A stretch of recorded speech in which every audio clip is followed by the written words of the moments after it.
Good afternoon. I'd like to start my presentation with a question.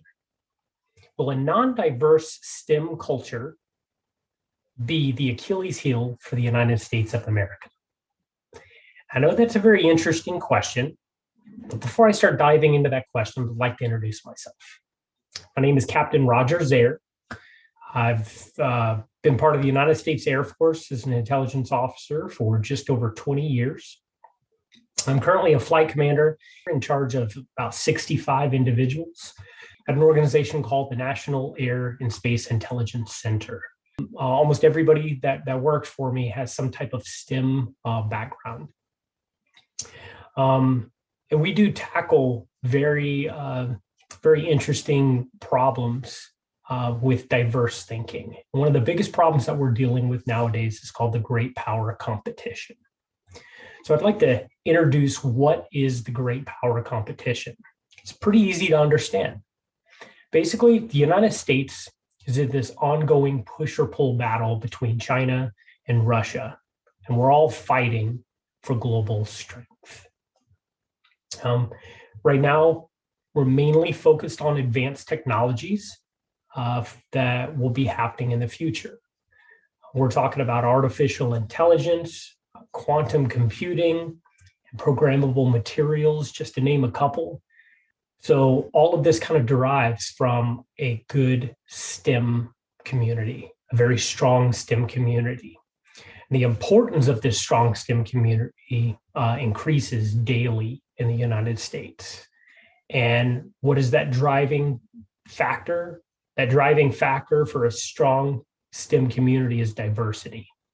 A Harvard Business Review article highlights that diversity unlocks innovation and it drives market growth.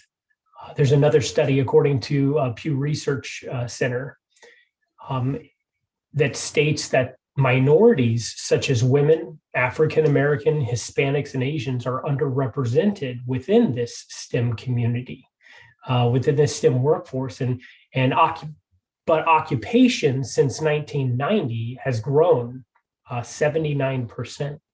And this is pretty alarming because without a diverse workforce, the United States of America will not be able to reach its true potential.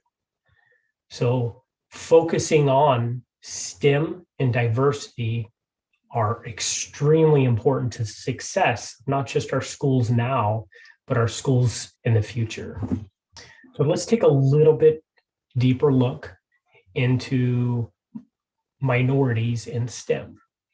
As you can see here, just looking at scientists and engineering occupations, 70% of those individuals are white and 17% are Asian.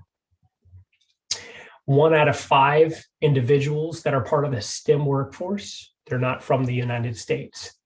And 63% of those are of Asian descent. And when it comes to minority women, we're talking only 1 in 10 minority women are within the STEM profession. There is a significant disparity with underrepresented minorities within these STEM career fields. Now, what are these causes? What do we believe that is causing this?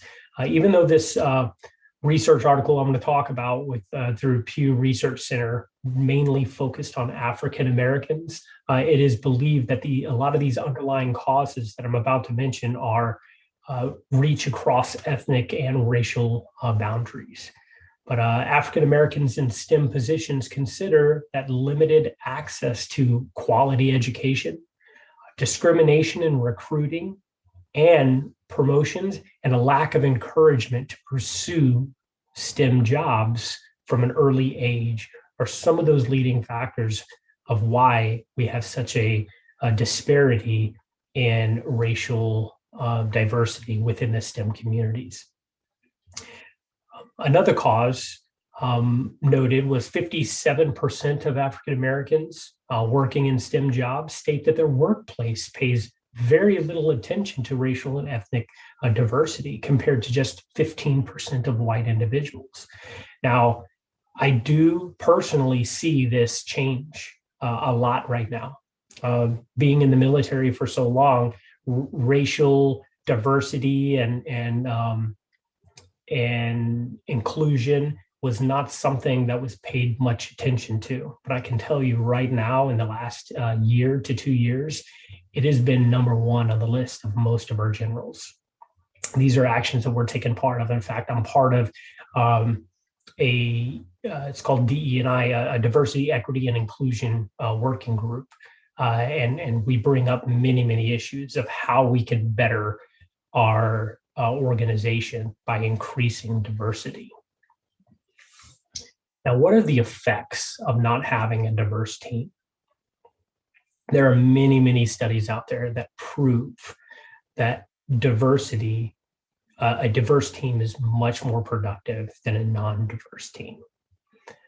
In fact, according to a study published by the Proceedings of the National Academy of Science, they stated that a more diverse team will outperform even a more qualified team, which seemed very shocking to me when I started reading about that. There was also a McKinsey study that stated that gender diverse teams are 15% more productive, and ethnically diverse teams are 35% more productive. As you can see on the chart that I have here, diverse teams make better decisions up to 87% of the time. I thought that was one thing that was very interesting about this graphic was the more diverse, whether it be just gender diverse or age and gender or age, gender, and geographic diversity, the more diverse the team is, the better decisions that are made. Now let's move into solutions for increasing this STEM diversity. I think the first thing we need to understand is that underrepresented minorities, especially undergraduate students, are more likely than white students to come from low-income households, more likely to be the first-generation college students, and experience financial strain while attending college. These are definite issues that we need to focus on to increase the chances of a more diverse culture. I found two organizations of many that I focused on that I believe we should create partnerships with. These are College Horizons and Berkeley's Biology Scholars Program. Both of these programs have focus on dealing with these issues with underrepresented minorities in providing a pathway of success and also assisting financially with STEM degrees specifically. Both of these organizations have stated over 90% of the individuals that have taken part in these programs end up with a STEM degree. So I definitely agree that we should be partnering with programs like this to be successful. Another solution would be to educate our faculty on principles of inclusion, cultural competencies, and acceptance. If our faculty are able to understand the importance of diversity and how this affects our STEM career fields, and also how this affects the future of America as a whole, I think it would be very important for them to I know that they can actually make good change. We need to be able to spark STEM interest in our young minorities along with providing this path of success. So in conclusion, creating a diverse STEM environment is a necessity to maintain our freedom as we compete in this global power. The United States tends to mold around its society. And when its people feel that they're not being relevant, they're not seen as relevant, then the cornerstone of our democracy is chipped away. So we need every American, Black, brown, white, Asian, we need everyone to work in harmony to find solutions to some of our biggest STEM problems. So speaking up, understanding and tackling issues of diversity is paramount to our country's success.